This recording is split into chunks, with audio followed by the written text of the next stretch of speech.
Good morning, folks. Um, it's 10 o'clock, so we're going to go ahead and get started. For those of you who don't know me, I'm Andy Plenengy, the Urban Community Forestry Program Head. Thank you all for joining us. A couple of housekeeping items, a reminder to turn off your mics.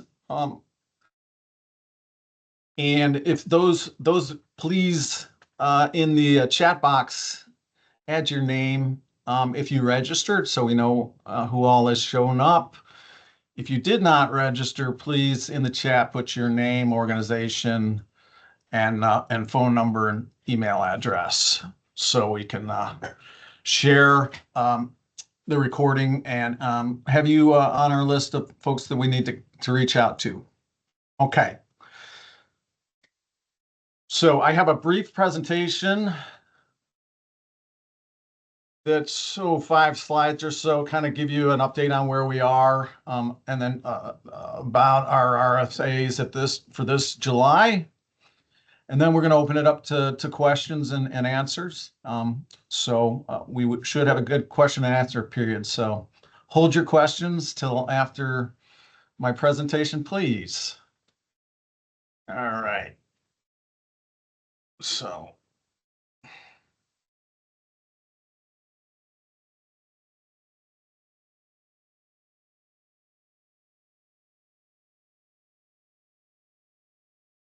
See. Looks like I'm sharing the wrong screen. Bear with me a second. Apologies.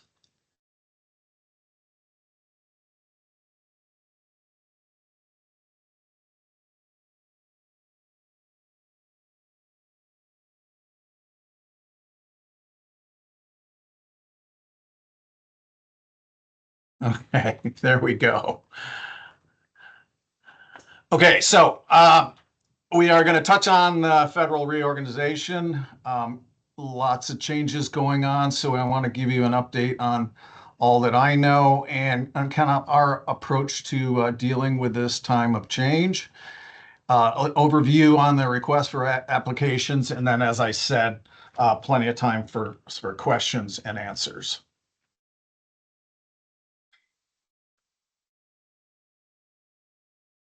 All right, for those that you have not joined us before, just an overview on us.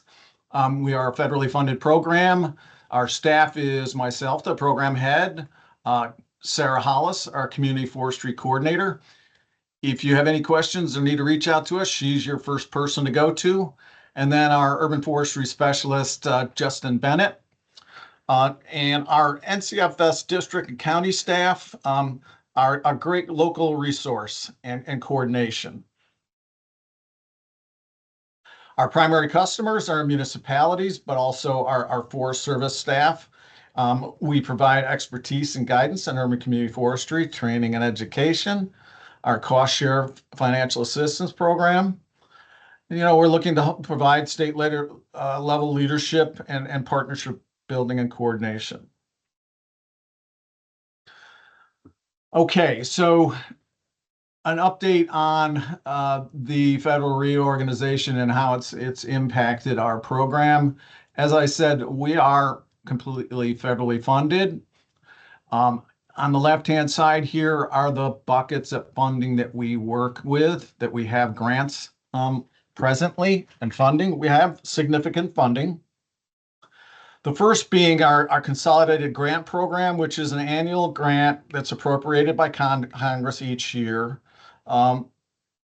That's used to fund our staffing costs, our operating costs, as well as some financial assistance. And this varies year to year depending on the federal budget, but this is an annual appropriation that's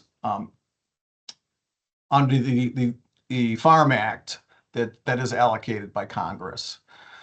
There are a number of special allocations that Congress enacts. Most recently in the last 5 years, been the bipartisan infrastructure law. We have some funding to do inventories, assessments, and management plans, as well as some web-based applications to help all of us in our work, and develop some urban forestry and ordinance BMPs. The big nut, as I might call it, the Inflation Reduction Act, which had significant funding that we've been working the last few years, was to fund urban community forestry projects and CGEST census tracts. It also had some funding for staff for us to increase our capacity to manage this. We also received an EPA IRA grant that has some funding for tree planting, and most recently, Congress has allocated funding for Helene recovery in the West to help those folks recover from that devastating event. On the right-hand side is kind of giving you a history over the last 6 months, beginning in February. There was the federal grant spending freeze. We had our RFAs open. As a result, we canceled those. Good news is all those freezes had been lifted on all of our programs. The other big event was President Biden's DEI executive orders were rescinded, and our grant agreements to varying degrees specify DEI objectives. Particularly the Inflation Reduction Act, was specifically DEI oriented. There was the CGEST tool, for those that are familiar with that identified where these projects could take place. It was a website tool, a federal tool that was pulled, and it will not return. So we have lost that ability to identify where projects would happen. More recently, the president's 26th year FY26 budget and the reconciliation bill are calling for the elimination of state and private forestry under that consolidated program grant, which includes urban community forestry. So this would be a significant change on how we operate moving forward. But obviously all that needs to be approved by Congress, and we'll let that play out. Bottom line is we're still waiting for new grant implementation guidelines from the Forest Service, and then proceeding appropriately. So here is our plan, and our approach is, since the start of this, is that we act as soon as we receive USDA Forest Service written guidance. A number of the following things are where we are heading, or what our focus will be. In terms of our staffing, our plan to add those 2 Inflation Reduction Act funded positions is going to be abandoned given the uncertainty of that money. We don't want to bring on additional staff. So we are going to settle in and work with our 3 permanent staff, myself, Sarah, and Justin, moving forward.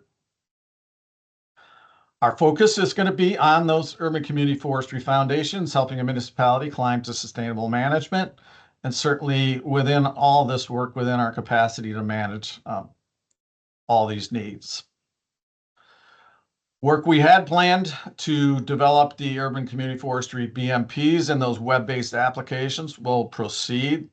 That was kind of that bipartisan infrastructure law funding that we had. We're going to proceed with that.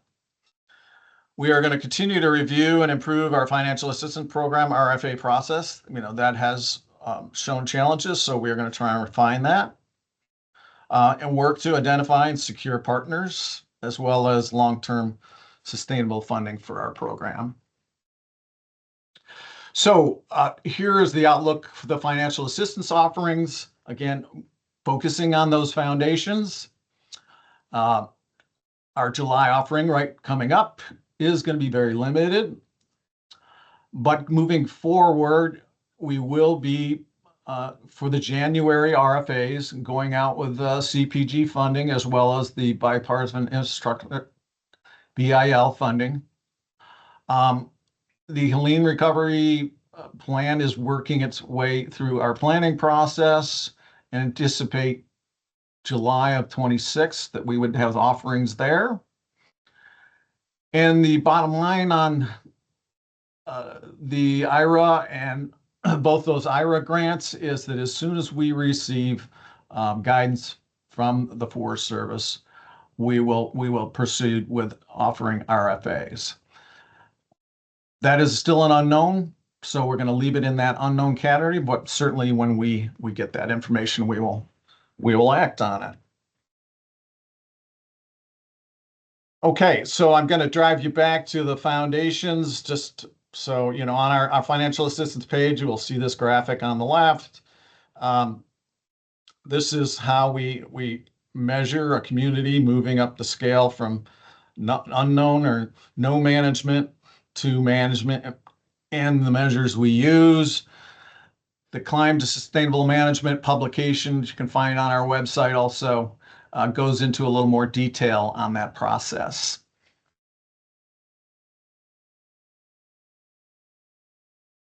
Okay, so our July 25 request for applications that opens July 1. We have two.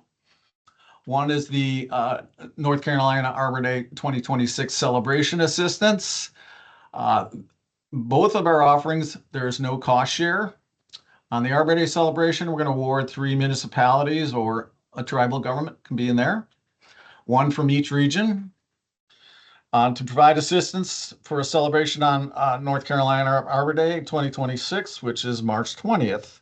And we'll provide event planning support, celebration supplies. We can look on the RFA for details, outreach materials, plus a general program review of your community's work, as well as some guidance.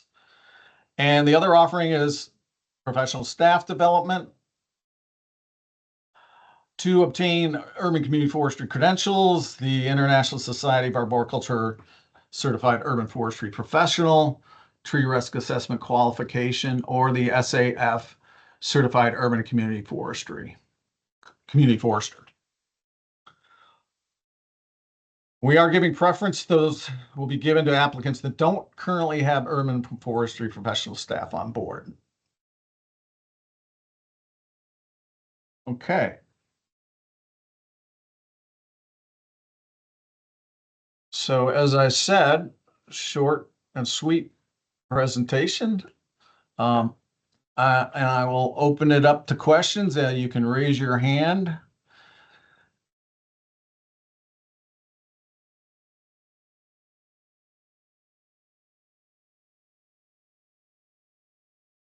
Yes, Kate. Andy, thank you so much for the presentation. I just wanted to ask for the professional development, would that also go towards just certified arborist, or is it specifically for the certified or the ISA urban municipal forester thing? It is just for those specific credentials. Kate, as you know, we do offer assistance through the North Carolina Urban Forest Council. We have a certified arborist scholarship program that we manage with the council, right, Kate? Yes, but I didn't know if that was the same or different buckets. Different buckets. Okay, perfect. Thank you so much.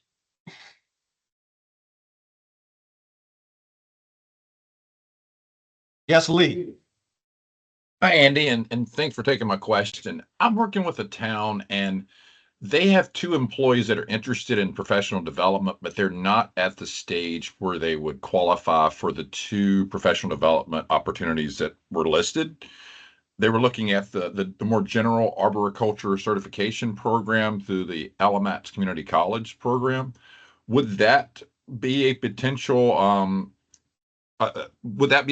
for funding?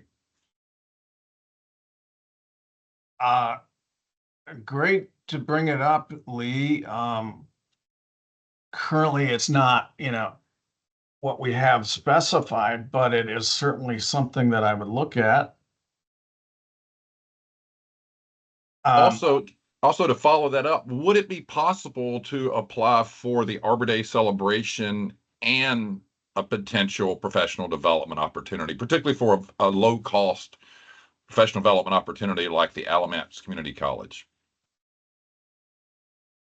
Yeah, well, currently, our FA doesn't include that Alamance Community College as an option, but it's a great suggestion. So, I would suggest, just reach out to us and then we'll have a discussion about it. Looking at what the timing is on the event and so forth too. So, right now I'm saying it's not an option, but please, let's have more of a discussion on it. Okay, great. But Thank you. to answer, anybody could apply for both of these. Yeah. Thank you. You're not restricted to applying for one.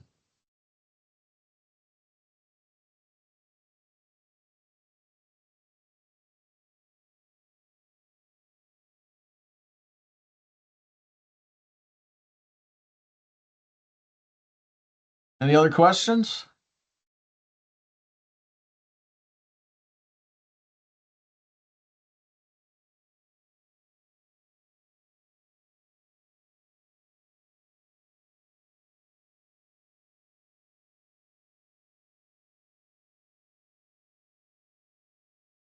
All is on the table, so please take the opportunity.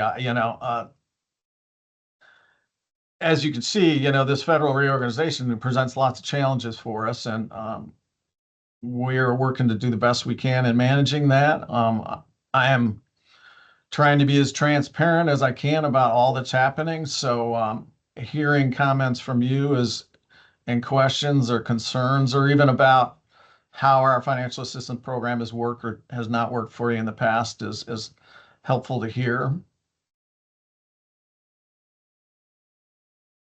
Things you'd like to see, even as Lee pointed out, an opportunity that sounds like a good one that would be worth a good look at.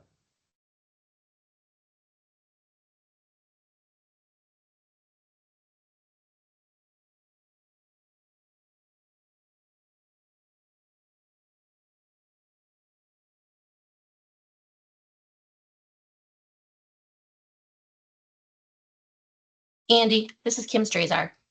Yeah, Kim. Just real quick question, because of course we'll promote this in our upcoming newsletter and to all of our contacts going out. How big of a celebration or resources available for the Arbor Day events is there? I mean, like, is it, I mean, I guess like for community participation, what are you expecting? What would you like to see from the events? It is really spelled out in the RFA. Oh, okay. Yeah. So what we want to promote these events, obviously, which is why we're offering this assistance. It is modest.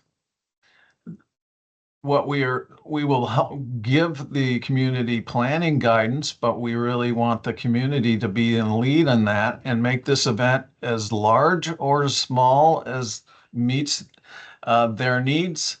And we will be providing modest assistance in terms of financial stuff. There's going to really be no money exchange. We're going to purchase the trees, a ceremonial tree plus seedlings to give away at the event. So it can be as big or as small as, a simple ceremony is a great start. And we can start with there, and then the community can make it big as I want. Okay, thank you. So Yeah. if we end up promoting this before the July 1st, we'll just say, to go to the website and to look for details. Yes. Thank you. Good question. Thank you. I have just posted the web address for the financial assistance page in the chat, and can include that in the follow-up email that will go out to everybody as well. Thank you, Sarah. Yeah, each of those RFAs give more detail than I've provided here in our general overview.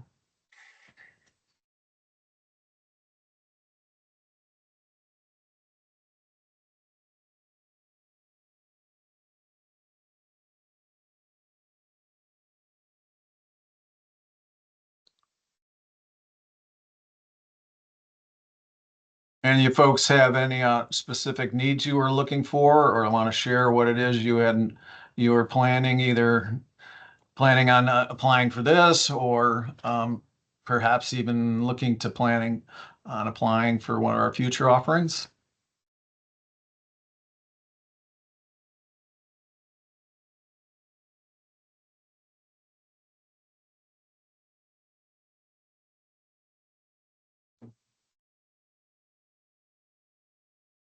Hey, Andrew, this is Ben Meslow with the city of Wilmington. Hey, Ben. Hey, I know we're very interested if there's ever funding available for inventories. That's definitely something we'd be interested in here. Yeah.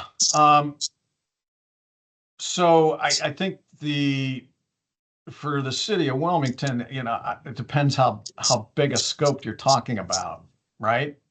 Big. Yeah, if you're talking about the whole city, that would be a significant amount of funding, Yeah. and likely not be covered by the offerings I have coming out, the CPG or the BIL, as I shall say.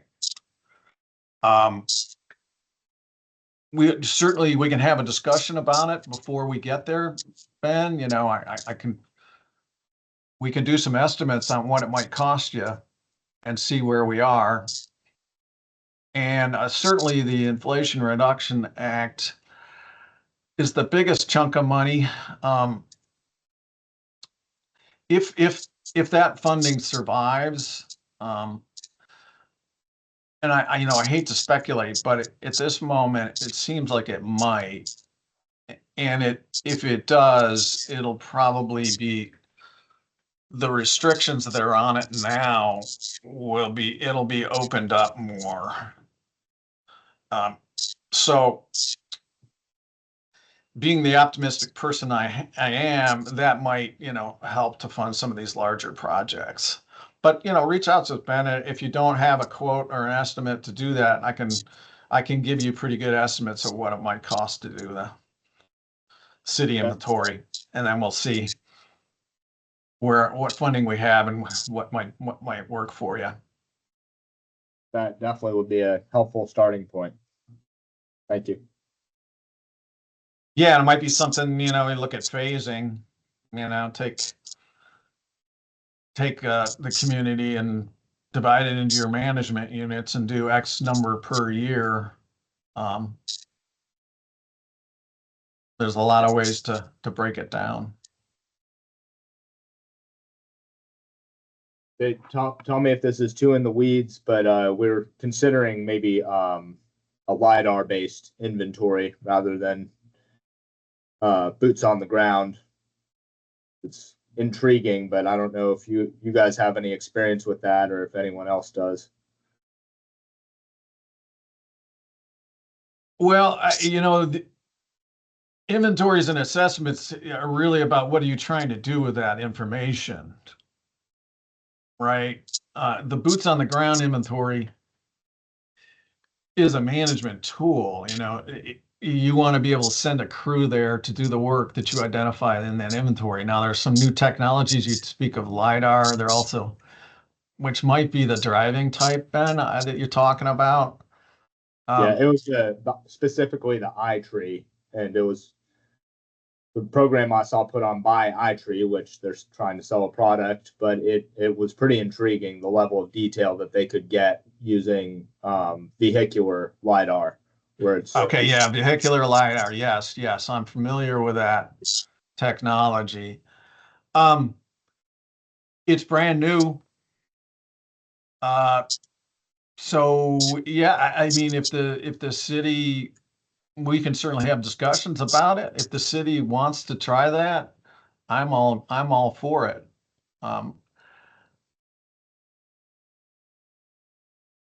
Okay. The one question I always have about that kind of detail level on, yeah, it can collect information. What's the error rate? And then particularly when we talk about on a boots on the ground inventory, that you are standing there in front of that tree and making a management recommendation, and prioritizing that work. So if I do this LiDAR, then do I need to go back and do QC on that work to say, particularly when we talk about removing trees, I would think those trees that you remove, you would want to have eyes on those before you make those decisions. And so, I mean, that's just, you begin to look at, okay, what processes I might need to build in before I send a crew to do that work. That's the critical thing, right? I want to be confident in that information to say, all right, I'm going to send a crew over there and do what it says it needs to be done. Sure. Okay. Thank you. But I'd be love to have more discussions. You want to reach out but it certainly would be something we'd fund, and it might make it more cost effective. Yeah, that's what attracted us. Is it sounds like the price per tree does tend to be lower than a traditional inventory. I haven't verified that, but that seemed to be the consensus. Yeah, certainly it will. We got it. On the other side of it, like I say, if I'm going to send a crew, do I need to inspect that? It gives me a list of trees that are priorities, and that makes that number smaller too. So if I got to go back out and look at those, that's part of the process and part of your cost. But yeah, Sure. Interesting stuff. Okay.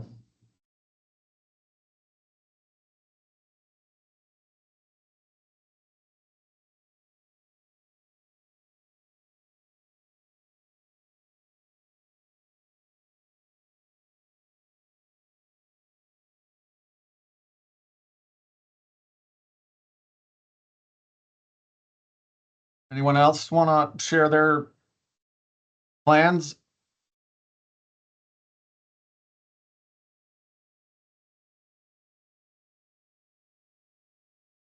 Can't hear you, Sarah.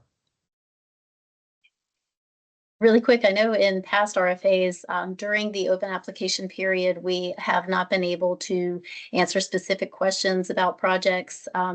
Would you like to speak to that for this RFA period, since it's a little bit different than some that we've had in the past?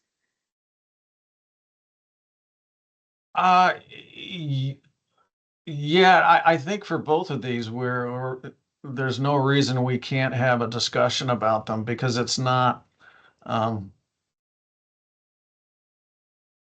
you're not putting a proposal together. You're just saying we'd like to do this. The training is kind of really be first come, first serve, until our funding, or it'll expire or the funding will run out. And that Arbor Day celebration is really going to be, it's going to be a preference for those communities that aren't doing these things to start. So yeah, there's no reason we can't have more discussions on it. Thank you, Sarah, for pointing that out. Thanks for addressing it.